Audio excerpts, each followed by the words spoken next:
ใส่สัญญาของเฮาว่าจะหากันตลอดไปอยู่ใส่สัญญาของเฮาว่าจะมีกันตลอดไปอยู่ใส่สัญญาของเฮาว่าจะบ่ปล่อยมือกันไปแต่ตอนนี้ค่อยคือบ่เหลือภัยหักของเฮาตอนนี้รู้สึกว่ามันเริ่มจางลายหักของเฮาตอนนี้รู้สึกว่ามันหมดความหมายหรือว่าหักของเฮามันหวานต้นจืดไปความรู้สึกของคอยตอนนี้มันเริ่มอ่อนไหวความรู้สึกของคอยตอนนี้มันเริ่มปวดใจอยากสิหูคนหักของคอยตนนั้นไปอยู่ไสภาวนาทุกคืนทุกวันให้เจ้านั้นกลับมาไปนั่งท่าอยู่บอนนี้ทุกคืนทุกวันตลอดเวลาอยากให้เจ้าหวนคืนมาตามคำสัญญาว่าเราจะหากันตลอดไปความรักที่คอยให้ไป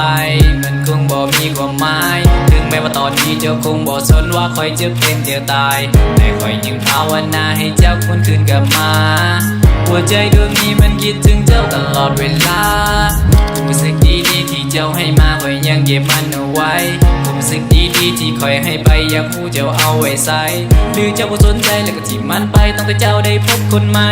ถ้ามันเป็นแบบนั้นคอยคงจะเสียใจและยังถามสัญญาของเฮาอยู่ใส่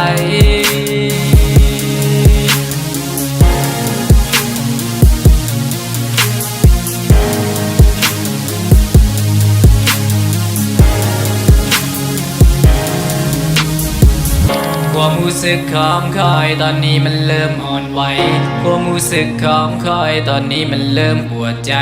อยากสิหูคนหักของคอยตนนั้นไปอยู่ไสความรักที่คอยให้ไปมันคงบ่มีความหมายถึงแม้ว่าตอนนี้เจ้าคงบ่สนว่าคอยจะเป็นจะตายแต่คอยยังภาวนาให้เจ้าควรคืนกลับมาหัวใจดวงนี้มันคิดถึงเจ้าตลอดเวลาภาวนาให้เจ้ากลับมาภาวนาให้เจ้าเปลี่ยนใจภาวนาให้เจ้าบ่มีภัยภาวนาให้เจ้ายังมีคนใหม่แต่ตอนนี้ข้อยนั้นบ่เหลือภัยข้อยอยากสิรู้ว่าสัญญาของเฮามันอยู่ไส